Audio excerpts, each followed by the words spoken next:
저는 지금까지 국내 주식시장의 실질적 변화를 끊임없이 강조해 왔습니다.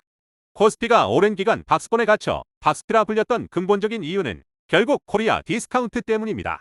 주주를 위한 판단을 하지 않는 기업에 도대체 누가 투자하겠습니까? 뭐만 하면 쪼개기 상장에 자사주는 쌓아두기만 하고 현금은 배당하지 않습니다. 제가 원하는 실질적인 변화는 명확합니다. 자사주를 소각하고 배당을 많이 하는 구조로 바뀌는 것입니다. 직원들에게 성과금을 주는 것 좋습니다. 직원들이 없으면 제품을 만들 수도 팔 수도 없으니까요.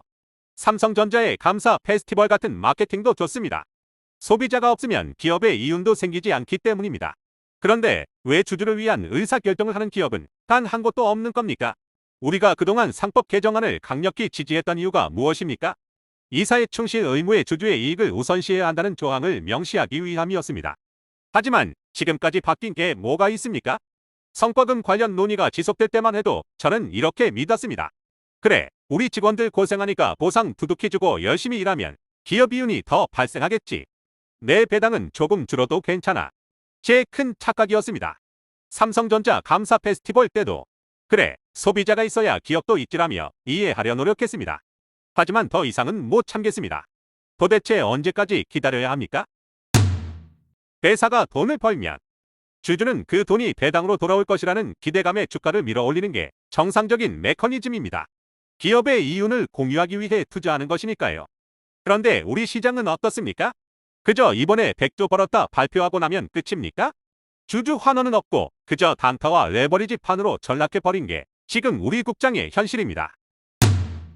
저는 개인적으로 부동산 투자자들을 그리 좋아하지 않습니다. 그렇지만 그들의 선택이 이해는 갑니다.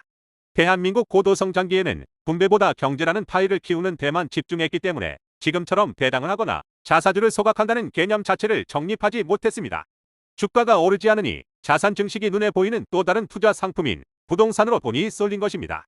부동산은 어쨌든 가격이 올랐으니까요. 여기서 명확히 해야 할 것은 이것이 부동산 투자자들의 잘못은 결코 아니라는 점입니다. 정상적인 투자 환경을 만들어주지 못한 시장의 구조적 문제였기에 이 과정에서 기존 부동산 투자자들에게 부당한 피해가 가서는 안 됩니다.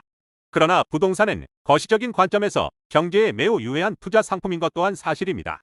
전 세계 어느 나라나 부동산은 유망한 자산이지만 우리나라처럼 자산에 자금이 과도하게 쏠려 있는 경우는 전무합니다.